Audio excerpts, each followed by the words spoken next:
ഞങ്ങളും ക്രൂശിക്കപ്പെട്ട ക്രിസ്തുവിനെ പ്രസംഗിക്കുന്നു. യേശുക്രിസ്തുവിൻ്റെ അതിപരിശുദ്ധമായ നാമം മഹത്വപ്പെടുമാറാകട്ടെ. ദൈവവചനം ശ്രദ്ധിക്കുന്ന എല്ലാ പ്രിയപ്പെട്ടവർക്കും യേശുക്രിസ്തുവിൻ്റെ നാമത്തിൽ എൻ്റെ എളിയ വന്ദനം. നമുക്ക് ദൈവവചനത്തിൽ നിന്നൊരു വേദവാക്യം വായിക്കാം. എബ്രായ ലേഖനം 11-ാം അധ്യായം 1-ാമത്തെ വാക്യം. വിശ്വാസമെന്നതോ ആശിക്കുന്നതിൻ്റെ ഉറപ്പും കാണാത്ത കാര്യങ്ങളുടെ നിശ്ചയവുമാകുന്നു. വിശ്വാസം എന്നതോ ആശിക്കുന്നതിൻ്റെ ഉറപ്പും കാണാത്ത കാര്യങ്ങളുടെ നിശ്ചയവുമാകുന്നു. വിശ്വാസത്തെക്കുറിച്ചാണ് നാം ചിന്തിച്ചു വരുന്നത്. വിശ്വാസത്താൽ നാം പ്രാപിക്കേണ്ടതായ ചില ആത്മീക അനുഗ്രഹങ്ങൾ, വിശ്വാസത്താൽ നാം നേടിയെടുക്കേണ്ടതായ ആത്മീക അനുഭവങ്ങൾ. ഒന്നാമത് നാം പ്രാപിക്കേണ്ട ഏറ്റവും മഹത്തരമായ, ഏറ്റവും പ്രധാനപ്പെട്ടതായ അനുഭവമാണ് നിത്യജീവൻ, എവർലാസ്റ്റിംഗ് ലൈഫ്. ഒരിക്കലും അവസാനിക്കാത്തതായ നിത്യജീവൻ നാം ഈ ഭൂമിയിൽ വെച്ച് സ്വന്തമാക്കണം. അതാണ് നമ്മുടെ കർത്താവ് തന്നെ പറഞ്ഞത്. യോഹന്നാൻ്റെ സുവിശേഷം 3-ാം അധ്യായം 16-ാം വാക്യത്തിൽ അതാണ് പറയുന്നത്. തൻ്റെ ഏകജാതനായ പുത്രനിൽ വിശ്വസിക്കുന്ന ഏവനും നശിച്ചു പോകാതെ നിത്യജീവൻ പ്രാപിക്കേണ്ടതിന് ദൈവം അവനെ നൽകുവാൻ തക്കവണ്ണം ലോകത്തെ സ്നേഹിച്ചു. പിതാവായ ദൈവം ഈ ലോകത്തെ, നമ്മെ ഓരോരുത്തരെയും സ്നേഹിച്ചു. അതുകൊണ്ടാണ് തൻ്റെ പുത്രനെ ഈ ലോകത്തിലേക്ക് അയച്ചതും നമുക്ക് വേണ്ടി നമ്മുടെ പാപത്തിൻ്റെ പരിഹാരത്തിനായി ഒരു പാപപരിഹാര ബലിയായി കർത്താവായ യേശുക്രിസ്തു ക്രൂശിൽ മരിച്ചതും. അത് നാം വിശ്വസിക്കുമ്പോൾ, അത് നാം അംഗീകരിക്കുമ്പോൾ, അത് നമ്മുടെ ഹൃദയത്തിൽ നാം അനുഭവമാക്കി കഴിയുമ്പോൾ നാം നിത്യജീവൻ്റെ അവകാശിയായി തീരുകയാണ്. എന്തു വലിയൊരു സൗഭാഗ്യമാണ് പ്രിയപ്പെട്ടവരെ. ഈ ഭൂമിയിൽ സമ്പത്തില്ലെങ്കിലും, ആരോഗ്യമില്ലെങ്കിലും, സൗന്ദര്യമില്ലെങ്കിലും, കഴിവില്ലെങ്കിലും, വലിയ കുടുംബ മഹിമയോ, വലിയ സ്ഥാനമോ, മാനമോ, പദവിയോ, സമ്പത്തോ ഒന്നുമില്ലെങ്കിലും ഞാനൊരു നിത്യജീവൻ്റെ അവകാശിയാണ്. എന്തു വലിയൊരു പ്രാഗൽഭ്യമാണ്, എന്തു വലിയൊരു സമ്പത്താണത്, നിത്യജീവൻ്റെ സമ്പത്ത്. അത് വിശ്വാസത്താൽ പ്രാപിക്കാൻ പ്രിയപ്പെട്ടവരെ. അത് പൈസ മുടക്കേണ്ട ആവശ്യമില്ല, നാം എന്തെങ്കിലും ചെയ്യേണ്ട ആവശ്യമില്ല. അത് ക്രിസ്തുവിലുള്ള വിശ്വാസത്താൽ നമുക്ക് സ്വർഗത്തിലെ ജീവനുള്ള ദൈവം തരുന്ന ഒരു സ്വർഗീയ സമ്മാനമാണ് നിത്യജീവൻ എന്ന് പറയുന്നത്. യേശുക്രിസ്തു തന്നെയാണ് നിത്യജീവൻ.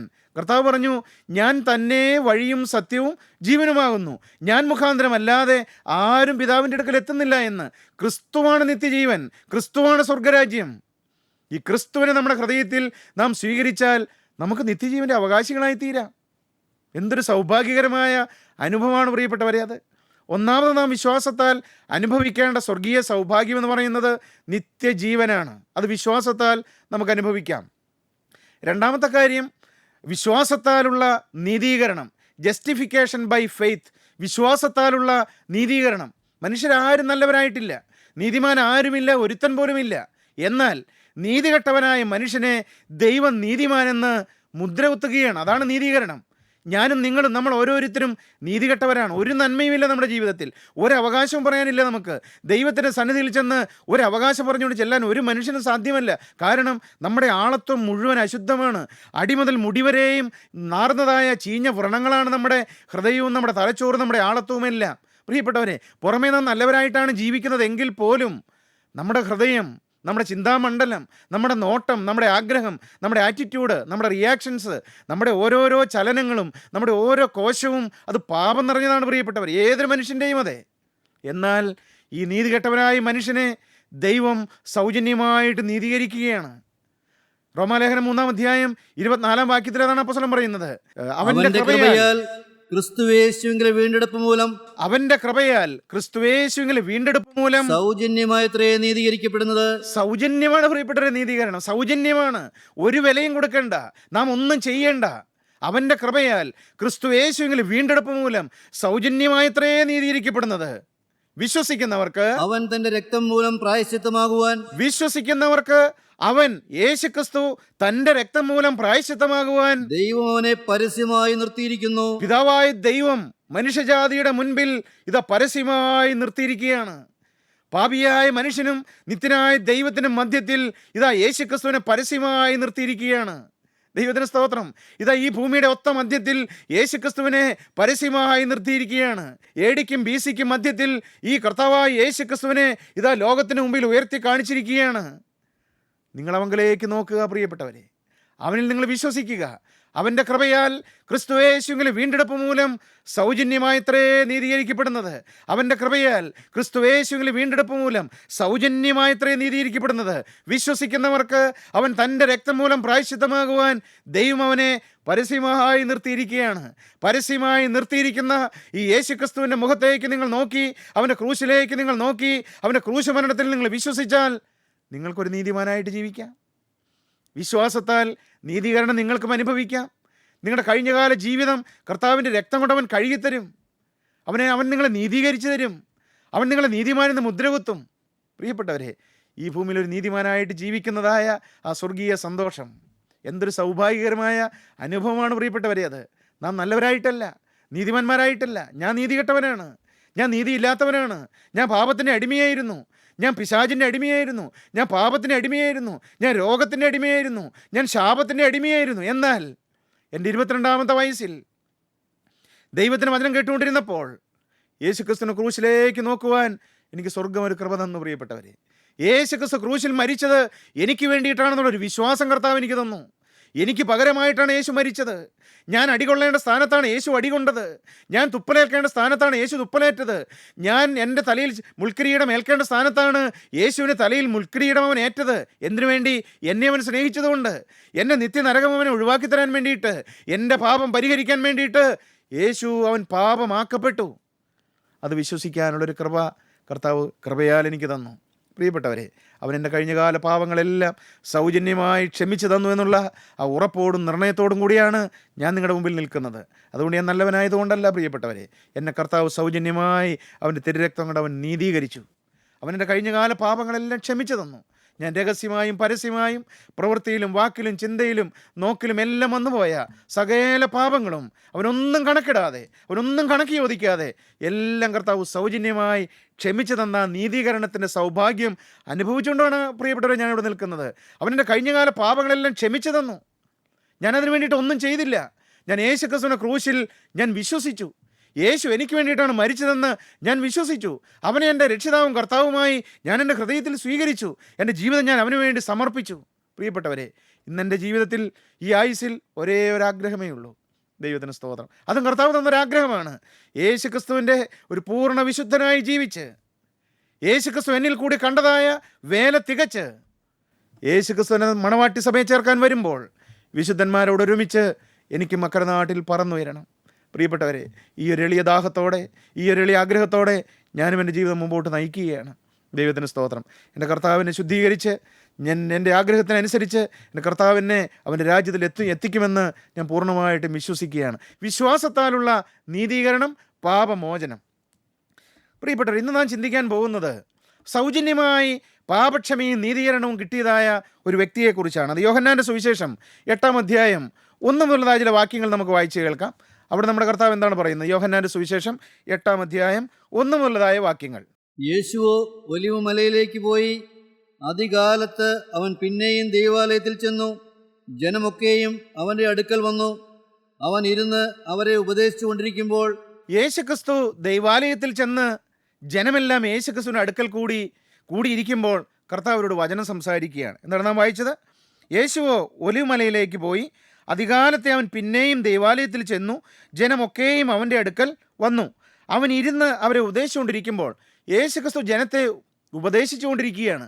അവർക്ക് വചനം പറഞ്ഞിരിക്കുകയാണ്. നിത്യജീവൻ്റെ വചനങ്ങൾ യേശുക്രിസ്തു ജനത്തോട് സംസാരിച്ചുകൊണ്ടിരിക്കുകയാണ്. അപ്പോൾ എന്താണ് സംഭവിച്ചത്? 3-ാം വാക്യം. ശാസ്ത്രിമാരും പരീശന്മാരും വ്യഭിചാരത്തിൽ പിടിച്ചിരുന്ന ഒരു സ്ത്രീയെ കൊണ്ടുവന്ന് നടുവിൽ നിർത്തി അവനോട്, യേശുക്രിസ്തുവിനെ ഏതെങ്കിലും കാര്യത്തിൽ കുറ്റം കണ്ടുപിടിക്കാൻ വേണ്ടിയിട്ട് അന്നത്തെ ശാസ്ത്രിമാരും പരീശന്മാരും അവൻ്റെ പിന്നാലെ നടക്കുകയാണ്. യേശു എവിടെ ചെന്നാലും ഈ ശാസ്ത്രിമാരും പരീശന്മാരും ഉണ്ട്. യേശു അത്ഭുതങ്ങൾ ചെയ്യുന്നിടത്ത് ഇവർ വരുന്നുണ്ട്. യേശു അടയാളങ്ങൾ ചെയ്തെടുത്ത് ഇവർ എത്തുന്നുണ്ട്. എന്തിനു വേണ്ടിയിട്ടാണ്? ഇവനിൽ എന്തെങ്കിലും ഒരു കുറ്റം കണ്ടുപിടിക്കണം. ഇവനെ കുറ്റം കണ്ടുപിടിച്ച് ഇവനൊരു കുറ്റവാളിയാണെന്ന് തെളിയിക്കണം. അതുകൊണ്ട് എന്താണ് ശാസ്ത്രിമാരും പരീശന്മാരും ചെയ്തത്? വ്യഭിചാരത്തിൽ പിടിച്ചിരുന്ന ഒരു സ്ത്രീയെ കൊണ്ടുവന്ന് നടുവിൽ നിർത്തി. യേശുക്രിസ്തുവിന്റെ അടുക്കൽ ഈ ശാസ്ത്രിമാരും പരീശന്മാരും ഒരു സ്ത്രീയെ വ്യഭിചാര കർമ്മത്തിൽ പിടിച്ച് അവരുടെ യേശുക്രിസ്തുവിന് മുമ്പിൽ കൊണ്ടുവന്ന് നിർത്തിയിരിക്കുകയാണ്. എന്നിട്ട് അവരെന്താണ് കർത്താവിനോട് പറഞ്ഞത്? ഗുരു, ഈ സ്ത്രീയെ വ്യഭിചാര കർമ്മത്തിൽ തന്നെ പിടിച്ചിരിക്കുന്നു. കർത്താവിനോട് ഇവർ പറയുകയാണ്, ഗുരു, ഞങ്ങൾ ഈ സ്ത്രീയെ വ്യഭിചാര കർമ്മത്തിൽ തന്നെ പിടിച്ചുകൊണ്ടുവന്നിരിക്കുകയാണ്. ഇങ്ങനെയുള്ളവരെ കല്ലെറിയണമെന്ന് മോശ ന്യായപ്രമാണത്തിന് ഞങ്ങളോട് കൽപ്പിച്ചിരിക്കുന്നു. ഗുരു, മോശയുടെ ന്യായപ്രമാണപ്രകാരം വ്യഭിചാര കർമ്മത്തിൽ പിടിച്ചതായ ഒരു വ്യക്തിയെ അവളെ കല്ലെറിഞ്ഞു കൊല്ലണമെന്നാണ് മോശയുടെ ന്യായപ്രമാണം. നീ എന്താണ്, നിന്റെ അഭിപ്രായം എന്താണ്? നീ ഇവളെ കുറിച്ച് എന്ത് പറയുന്നു എന്ന് നീ ചോദിച്ചു. ഇവളെ കുറിച്ച് എന്ത് പറയുന്നു? ഈ ശാസ്ത്രിമാരും പരീശന്മാരും കർത്താവിനോട് ചോദിക്കുകയാണ്, നിന്റെ അഭിപ്രായം എന്താണ്? ഇവളെ കല്ലെറിഞ്ഞ് കൊല്ലണമെന്നാണ് മോശയുടെ ന്യായപ്രമാണം.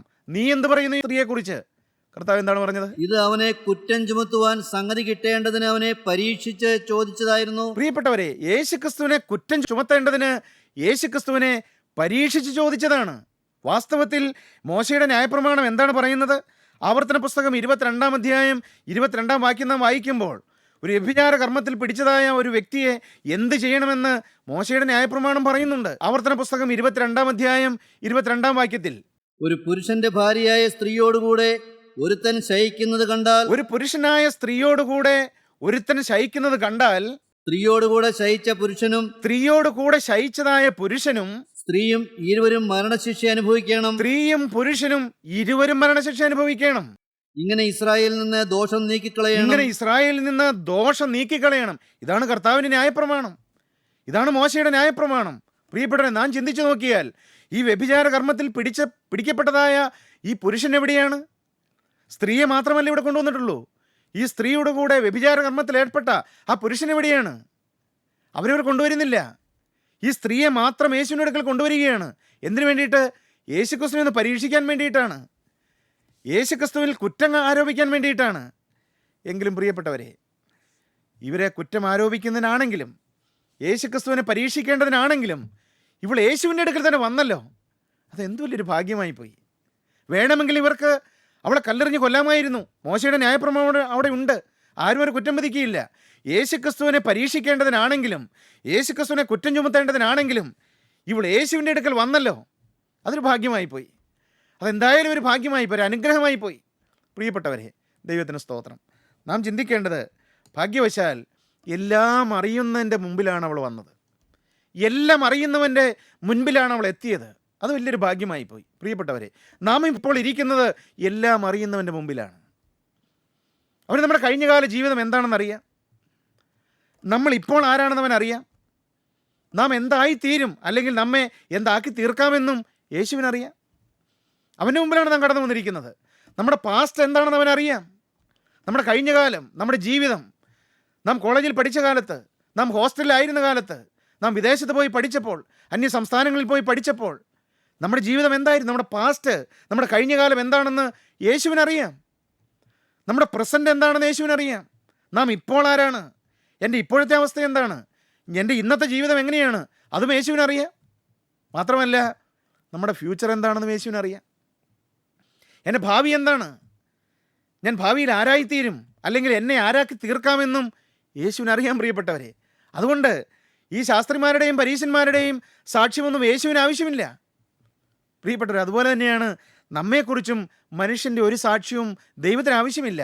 യോഹന്നാന്റെ സുവിശേഷം 2-ാം അധ്യായം 25-ാം വാക്യം വായിക്കുമ്പോൾ നമ്മുടെ കർത്താവ് തന്നെ പറയുന്നുണ്ട്, എന്നെക്കുറിച്ച് മനുഷ്യൻ്റെ ഒരു സാക്ഷ്യത്തിനും വിലയില്ല.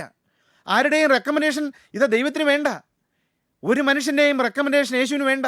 ആരുടെയും സാക്ഷ്യം യേശുവിന് വേണ്ട. കാരണം എന്താണ്? ഞാൻ ആരാണെന്ന് എൻ്റെ യേശുവിന് അറിയാം. മനുഷ്യനിലുള്ളത് എന്തായെന്ന് സ്വതവേ അറിഞ്ഞിരിക്കയാൽ, മനുഷ്യനുള്ളത് എന്തായെന്ന് യേശുക്രിസ്തുവിനെ സ്വതവേ അറിഞ്ഞിരിക്കയാൽ തനിക്ക് മനുഷ്യനെക്കുറിച്ച് യാതൊരുത്തിൻ്റെയും സാക്ഷ്യം ആവശ്യമായിരുന്നില്ല. തനിക്ക് മനുഷ്യനെക്കുറിച്ച് യാതൊരുത്തിൻ്റെയും സാക്ഷ്യം ആവശ്യമിരുന്നില്ല. പ്രിയപ്പെട്ടവരെ, എന്നെക്കുറിച്ച് ആരെല്ലാം നല്ലത് പറഞ്ഞാലും, എന്നെക്കുറിച്ച് ആരെല്ലാം ചീത്ത പറഞ്ഞാലും ദൈവത്തിന് മുമ്പിൽ അതൊന്നും വിലയില്ല. പ്രിയപ്പെട്ടവരെ, കാരണം എന്താണ്? ഞാൻ ആരാണെന്ന് എൻ്റെ ദൈവത്തിനറിയാം. ഞാൻ ആരായിരുന്നുവെന്ന് എൻ്റെ ദൈവത്തിനറിയാം. ഞാൻ ആരാകുമെന്നും എൻ്റെ യേശുവിനറിയാം. അവൻ്റെ മുമ്പിലാണ് നാം കടന്നു വന്നിരിക്കുന്നത്. നമ്മൾ ഓരോരുത്തരും ഇപ്പോൾ ഇരിക്കുന്നതും അങ്ങനെയാണ്. പ്രിയപ്പെട്ടവരെ, നമ്മുടെ ചിന്തകൾ അവനറിയാം, നമ്മുടെ ആഗ്രഹങ്ങൾ അവനറിയാം, നമ്മുടെ ലക്ഷ്യങ്ങൾ അവനറിയാം. നിങ്ങൾ ഏതെങ്കിലും മുൻവിധിയോടെയാണ് ഈ വചനം കേൾക്കുന്നത്, യേശുക്രിസ്തു അതെല്ലാം കാണുന്നുണ്ട്. നിങ്ങൾ പരിഹാസത്തോടെയാണ് ഈ വചനം കേൾക്കുന്നത്, അതും യേശുവിനറിയാം. അതെയോ നിങ്ങൾ വിശ്വാസത്തോടെയാണ് ഇത് കേൾക്കുന്നത്, യേശു അതും കാണുന്നുണ്ട്. നിങ്ങളുടെ ലക്ഷ്യം എന്താണെന്ന് യേശുവിനറിയാം. പ്രിയപ്പെട്ടവരെ, പുറമേ മനുഷ്യരുടെ മുമ്പിൽ നമുക്ക് നല്ല വിളജമയാം, പക്ഷേ എല്ലാം അറിയുന്നതിൻ്റെ മുമ്പിലാണ് നാം ഓരോരുത്തരും ഇപ്പോൾ ഇരിക്കുന്നത്, നാം ജീവിക്കുന്നത്. യേശു എല്ലാം കാണുന്നുണ്ട്. പ്രിയപ്പെട്ടവരെ, എൻ്റെ കഴിഞ്ഞകാല ചെയ്തികളെല്ലാം എൻ്റെ യേശുവിനറിയാം. ഞാൻ എങ്ങനെ ജീവിച്ചവനാണ്, എൻ്റെ കൂട്ടുകെട്ട് എന്തായിരുന്നു, ആരുടെയെല്ലാം കൂടെയാണ് ഞാൻ ജീവിച്ചത്, ഏതെല്ലാം വഴികളിലാണ് ഞാൻ നടന്നത്. ഒരുപക്ഷെ എൻ്റെ അപ്പനറിയില്ല, എൻ്റെ അമ്മയ്ക്കറിയില്ല, എൻ്റെ ഭാര്യയ്ക്കറിയില്ല, മക്കൾക്കറിയില്ല. എൻ്റെ ഓരോ വഴികളും, എൻ്റെ ഓരോ നടപ്പും, എൻ്റെ ഓരോ കിടപ്പും, എൻ്റെ ഓരോ ചിന്തകളും, എൻ്റെ ഓരോ ആറ്റിറ്റ്യൂഡും യേശു ഇതെല്ലാം അറിയുന്നുണ്ട് പ്രിയപ്പെട്ടവരെ. അവൻ്റെ കണ്ണിൻ്റെ മുമ്പിലാണ് നാം ദൈനംദിനം ഓരോ സെക്കൻഡും ജീവിക്കുന്നത്. മനുഷ്യനെ മറയ്ക്കാം, പക്ഷേ ദൈവത്തെ മറയ്ക്കാൻ സാധ്യമല്ല. ദൈവത്തെ മറയ്ക്കാൻ സാധ്യമല്ല. എല്ലാം കാണുന്നൊരു ദൈവമുണ്ട് പ്രിയപ്പെട്ടവരെ. ദൈവത്തിന് സ്തോത്രം. ഈ സ്ത്രീയെ യേശുവിന് മുമ്പിൽ കൊണ്ടുവന്നിരിക്കുകയാണ്. ഭാഗ്യവശാൽ അവൾക്ക് യേശുവിൻ്റെ അടുക്കൽ വരാനിടയായി. അതെന്തൊരു വലിയ ഭാഗ്യമായി പോയി. കാര്യം, ഈ ശാസ്ത്രിമാരും പരീശന്മാരും യേശുക്രിസ്തുവിൽ കുറ്റം കണ്ടെത്തുവാനും അവനെ പരീക്ഷിക്കുവാനുമാണ് ഈ സ്ത്രീയെ കൊണ്ടുവന്നതെങ്കിലും പ്രിയപ്പെട്ടവരെ, അവളുടെ ജീവിതം തീരേണ്ടതല്ലായിരുന്നു. അവളുടെ ജീവിതം അവസാനിക്കേണ്ടതല്ലായിരുന്നു. അവളുടെ സ്വപ്നങ്ങളെല്ലാം തീർന്നു പോകേണ്ടതല്ലായിരുന്നു. അവളുടെ ആയുസ് അവിടെ അസ്തമിക്കേണ്ടതല്ലായിരുന്നു. എന്നാൽ യേശുവിൻ്റെ അടുക്കൽ വന്നത് ഭാഗ്യമായി പോയി പ്രിയപ്പെട്ടവരെ. യേശുവിൻ്റെ അടുക്കൽ വന്നാൽ ഭാഗ്യമാണ് പ്രിയപ്പെട്ടവരെ. നിങ്ങളിപ്പോൾ വിശ്വസിക്കൂ, നിങ്ങൾ യേശുവിൻ്റെ അടുക്കലാണ് ഇരിക്കുന്നത്. യേശുവിൻ്റെ വചനമാണ് നിങ്ങൾ കേൾക്കുന്നത്. യേശുവാണ് നിങ്ങളോട് സംസാരിക്കുന്നത്. നിങ്ങളുടെ സൃഷ്ടാവാണ് നിങ്ങളോട് സംസാരിക്കുന്നത്. അവൻ്റെ വചനമാണ് നിങ്ങളുടെ ചെവിയിൽ എത്തുന്നത്. അവൻ്റെ സ്നേഹമാണ് നിങ്ങളോട് ഇടപെട്ടുകൊണ്ടിരിക്കുന്നത്. അവൻ്റെ സ്നേഹമാണ് നിങ്ങൾ മാടി വിളിക്കുന്നത്. പ്രിയപ്പെട്ടവരെ, നിങ്ങളുടെ ഹൃദയത്തിൽ ഈ യേശുക്രിസ്തുവിൻ്റെ വചനം കേൾക്കുമ്പോൾ നിങ്ങളുടെ ഹൃദയത്തിൽ ഒരു കുളിരണിയുന്ന അനുഭവം നിങ്ങൾക്ക് കിട്ടുന്നുണ്ടോ? ദൈവത്തിന് സ്തോത്രം. അവൾ യേശുവിൻ്റെ അടുക്കൽ അവളെ കൊണ്ടുവന്നു. വീണ്ടും തുടർന്ന് എന്താണ് നാം വായിക്കുന്നത്? യേശുവോ കുനിഞ്ഞ് വിരൽ കൊണ്ട് നിലത്ത് എഴുതിക്കൊണ്ടിരുന്നു. പ്രിയപ്പെട്ടവരെ, ഈ ശാസ്ത്രിമാരും പരീശന്മാരും യേശുവിനോട് ചോദിക്കുകയാണ്, കർത്താവേ, ഇവളെ ന്യായപ്രമാണ പ്രകാരം കല്ലെറിഞ്ഞു കൊല്ലണം. നീ എന്താണ് ഇവളെക്കുറിച്ച് പറയുന്നത്? നിന്റെ അഭിപ്രായം എന്താണ്? ദൈവത്തിന് സ്തോത്രം. കർത്താവ് ഒന്നും അതിന് പ്രത്യേകിച്ച് മറുപടി ഒന്നും പറഞ്ഞില്ല. കർത്താവ് വിരൽ കൊണ്ട് നിലത്ത് പൂഴിയിൽ എഴുതിക്കൊണ്ടിരുന്നു. എന്താണ് പിന്നെ എന്താണ്? അവനോട് ചോദിച്ചുകൊണ്ടിരിക്കുമ്പോൾ അവൻ നിവർന്നു, നിങ്ങളിൽ പാപമില്ലാത്തവൻ അവളെ ഒന്നാമത് കല്ലെറിയട്ടെ എന്ന് അവരോട് പറഞ്ഞു. പ്രിയപ്പെട്ടവരെ, നിലത്തെഴുതിക്കൊണ്ടിരുന്നതായ കർത്താവ് അവൻ്റെ ആ തല ഉയർത്തി കണ്ണുകൾ അവരുടെ നേരെ നോക്കി ശാസ്ത്രിമാരോടും പരീശന്മാരോടും ചോദിക്കുകയാണ്, നിങ്ങളിൽ പാപമില്ലാത്തവൻ ഇവളെ ഒന്നാമത് കല്ലെറിയട്ടെ. പ്രിയപ്പെട്ടവരെ, അത് വലിയൊരു ചോദ്യമായിരുന്നു. അവർക്ക് മനസ്സിലായി, എല്ലാം അറിയുന്നതിൻ്റെ മുമ്പിലാണ് നാം കടന്നു വന്നിരിക്കുന്നത്. ഇവനെല്ലാം കാണുന്നുണ്ട്. കർത്താവിൻ്റെ ആ ഗംഭീരമായ സ്വരം, നിങ്ങളിൽ പാപമില്ലാത്തവൻ ഇവളെ ഒന്നാമത് കല്ലെറിയട്ടെ. ദൈവത്തിന് സ്തോത്രം. പ്രിയപ്പെട്ടവരെ, നാമും പലരെയും വിധിക്കുന്നവരല്ലേ? നാമും പലരെയും ഒന്നും അറിയാതെ വിധിക്കുന്നവരല്ലേ? നമുക്കെന്താണ് മറ്റുള്ളവർ വിധിക്കാനുള്ളതായ അവകാശം? കർത്താവോട് ചോദിക്കുകയാണ്, നിങ്ങളിൽ പാപമില്ലാത്തവൻ ഇവളെ ഒന്നാമത് കല്ലെറിയട്ടെ. പ്രിയപ്പെട്ടവരെ, നമുക്ക് ഈ ഭൂമിയിൽ ഒരു മനുഷ്യനെയും വിധിക്കാൻ അവകാശമില്ല, അധികാരമില്ല. കാരണം എന്താണ്? യാക്കോബിൻ്റെ ലേഖനം 4-ാം അധ്യായം 12-ാം വാക്യം നമുക്ക് വായിച്ച് കേൾക്കാം. അവിടെ അപ്പോസ്തലനായ യാക്കോബ് എന്താണ് പറയുന്നത്? യാക്കോബിൻ്റെ ലേഖനം 4-ാം അധ്യായം 12-ാം വാക്യം. ന്യായപ്രമാണ കർത്താവും ന്യായാധിപതിയും ഒരുവനേ ഉള്ളൂ. ന്യായപ്രമാണ കർത്താവും ന്യായാധിപതിയും ഒരുവനേ ഉള്ളൂ. രക്ഷിപ്പാനും നശിപ്പിപ്പാനും ശക്തനായവൻ തന്നെ. രക്ഷിപ്പാനും നശിപ്പിപ്പാനും ശക്തനായവൻ ഒരുവനേ ഉള്ളൂ. കൂട്ടുകാരനെ വിധിപ്പാൻ നീ ആര്? ദൈവം നമ്മോട് ചോദിക്കുകയാണ്, ജീവനുള്ള പരിശുദ്ധാത്മാവ് നമ്മോട് ചോദിക്കുകയാണ്, നിന്റെ കൂട്ടുകാരനെ വിധിപ്പാൻ നീ ആര്? നീ മറ്റുള്ളവരെ വിധിപ്പാൻ നീ ആര്? നിനക്കാരാ അധികാരം തന്നത്? രക്ഷിപ്പാനും നശിപ്പിപ്പാനും അധികാരമുള്ളവൻ ഒരുവനേ ഉള്ളൂ. ന്യായപ്രമാണ കർത്താവും ന്യായം വിധിക്കുന്നവൻ ഒരുവനേ ഉള്ളൂ. നിനക്കെന്താണ് അധികാരം മറ്റുള്ളവരെ വിധിക്കാൻ? പ്രിയപ്പെട്ടവരെ, നാം മറ്റുള്ളവർക്ക് വിലയിടുന്നവരല്ലേ? നാം മറ്റുള്ളവരെ വിലമതിക്കുന്നവരല്ലേ? നാം മറ്റുള്ളവരെ വിധിക്കുന്നവരല്ലേ? നാം ഒന്ന് ചിന്തിച്ചു നോക്കുക. നാം മറ്റുള്ളവരെ വിധിക്കുന്നവരല്ലേ? റോമാലേഖനം 14-ാം അധ്യായം 4-ാം വാക്യം നമുക്കൊന്ന് വായിക്കാം. അവിടെ അപ്പോസ്തലനായ പൗലോസ് എന്താണ് പറയുന്നത്? റോമാലേഖനം 14-ാം അധ്യായം 4-ാമത്തെ വാക്യം എന്താണ് നാം വായിക്കുന്നത്? മറ്റൊരുത്തന്റെ ദാസനെ വിധിപ്പാൻ നീ ആര്? അപ്പോസ്തലനിൽ കൂടി ദൈവത്തിൻ്റെ ആത്മാവ് ചോദിക്കുകയാണ്, മറ്റൊരുവൻ്റെ ദാസനെ വിധിപ്പാൻ നീ ആരാണ്? പ്രിയപ്പെട്ടവരെ, നമ്മളോട് ചോദിക്കുകയാണ്. വീണ്ടും 10-ാം വാക്യം വായിക്കാം. മറ്റുള്ളവൻ്റെ ദാസനെ വിധിപ്പാൻ നീ ആരാണ്? മറ്റുള്ളവർ വിധിപ്പാൻ നീ ആരാണ്? നിനക്ക് ആരാണ് അധികാരം തന്നത്?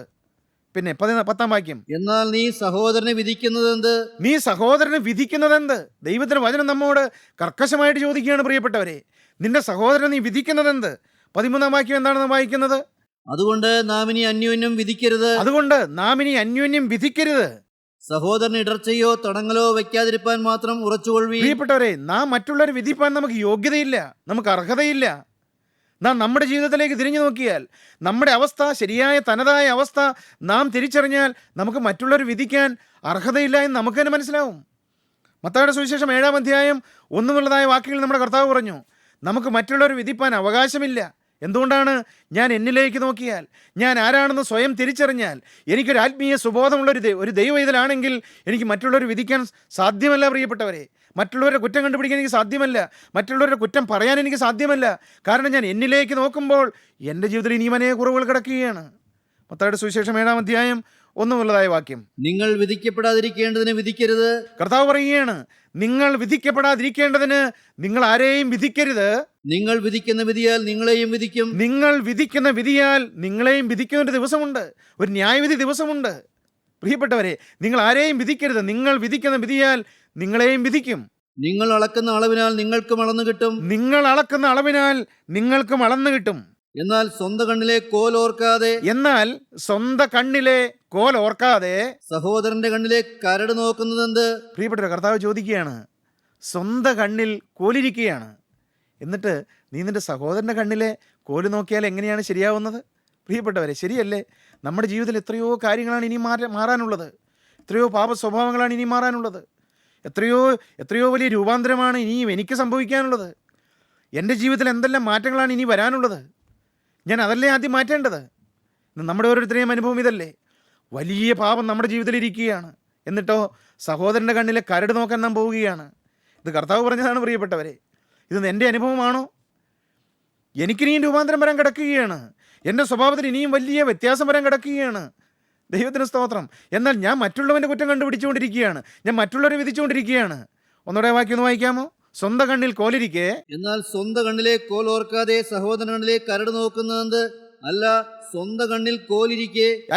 സ്വന്തം കണ്ണിൽ കോലിരിക്കെ നീ സഹോദരനോട് നില്ല്, നിന്റെ കണ്ണിൽ നിന്ന് കരട് എടുത്തു കളയട്ടെ എന്ന് പറയുന്നത് എങ്ങനെ? പ്രിയപ്പെട്ടവരെ, നമ്മുടെ കണ്ണിൽ കോലിരിക്കുമ്പോൾ, നമ്മുടെ ജീവിതത്തിൽ ഇനി പാപം മാറാനിരിക്കുമ്പോൾ, നാം മറ്റുള്ളവരുടെ കണ്ണിൽ, സഹോദരൻ്റെ കണ്ണിൽ ഇരിക്കുന്നതായ കരട് എങ്ങനെ എടുത്തു കളയും? പ്രിയപ്പെട്ടവരെ, അതുകൊണ്ട് നമുക്ക് മറ്റുള്ളവർ വിധിക്കാനുള്ള അർഹതയില്ല, നമുക്കതിനുള്ള യോഗ്യതയില്ല. നമ്മിലേക്ക് തിരിഞ്ഞു നോക്കുക പ്രിയപ്പെട്ടവരെ. സ്വന്തം ജീവിതത്തിലേക്ക് തിരിഞ്ഞു നോക്കുക. എനിക്കെവിടെയെല്ലാമാണ് തിരുത്താനുള്ളത്? ഞാനിനി എവിടെയാണ് മാറ്റം വരുത്തേണ്ടത്? മറ്റുള്ളവരുടെ കാര്യം കർത്താവ് നോക്കട്ടെ. അവർ വിധിക്കാനും ഞാൻ അവരുടെ വിധികർത്താവല്ലല്ലോ. എന്നെ ആ ജോലി ഏൽപ്പിച്ചിട്ടില്ലല്ലോ. അവരുടെ കാര്യം കർത്താവ് നോക്കട്ടെ. എൻ്റെ കാര്യം ഞാൻ അന്വേഷിക്കുക. നമ്മളിൽ ഓരോരുത്തൻ മറ്റുള്ളവരുടെ സ്വന്തം ഗുണമല്ല, മറ്റുള്ളവരുടെ ഗുണം കൂടെ നോക്കണമെന്ന് അപ്പോസ്തലനായ പൗലോസ് ഫിലിപ്പി ലേഖനത്തിൽ പറയുന്നുണ്ട്. സ്വന്തം ഗുണമല്ല, മറ്റുള്ളവൻ്റെ ഗുണം കൂടെ നോക്കണം. ദൈവത്തിന് സ്തോത്രം. മറ്റുള്ളവരുടെ തിന്മ അന്വേഷിക്കുക എന്നുള്ളതല്ല നമ്മുടെ ജോലി എന്ന് പറയുന്നത്. എനിക്ക് എത്രയോ മാറ്റമാണ് വരാൻ കിടക്കുന്നത്. എൻ്റെ സ്വഭാവത്തിൽ എവിടെയെല്ലാമാണ് ഇനി ശുദ്ധീകരണം പ്രാപിക്കാൻ കിടക്കുന്നത്. എനിക്ക് കരയാൻ അനേക വിഷയങ്ങളുണ്ടല്ലോ. എനിക്ക് ദൈവസന്നിധിയിൽ ഏറ്റുപറയാൻ അനേക വിഷയങ്ങളുണ്ടല്ലോ പ്രിയപ്പെട്ടവരെ. അതുകൊണ്ട് നാം മറ്റുള്ളവരെ വിധിക്കുന്ന ആ സ്വഭാവം മാറ്റുക. കർത്താവിനോട് പറയുകയാണ്, നിങ്ങളിൽ പാപമില്ലാത്തവന് ഇവളെ ഒന്നാമത് കല്ലെറിയട്ടെ. പ്രിയപ്പെട്ടവരെ, എന്താണ് സംഭവിച്ചത്? അത് കേട്ടിട്ട് മനസാക്ഷിയുടെ ആക്ഷേപം ഹേതുവായി മൂത്തവരും ഇളയവരും ഓരോരുത്തരായി വിട്ടുപോയി. കല്ലെറിയാൻ വന്നവരായ ഈ ശാസ്ത്രിമാരും പരീശന്മാരും, വലിയൊരു കൂട്ടം ജനമുണ്ടായിരിക്കാം അവരോടൊപ്പം. യേശുവിൻ്റെ ഈ ചോദ്യം, നിങ്ങളിൽ പാപമില്ലാത്തവൻ ഇവളെ ഒന്നാമത് കല്ലെറിയട്ടെ. പ്രിയപ്പെട്ടവർ, എന്താ സംഭവിച്ചത്? മനസാക്ഷിയുടെ ആക്ഷേപം ഹേതുവായി മൂത്തവരും ഇളയവരും ഓരോരുത്തരായി വിട്ടുപോയി. പ്രിയപ്പെട്ടവരെ, യേശു ക്രിസ്തുവിൻ്റെ ആ ചോദ്യം ഇന്ന് നമ്മളോട് ചോദിക്കുകയാണ്.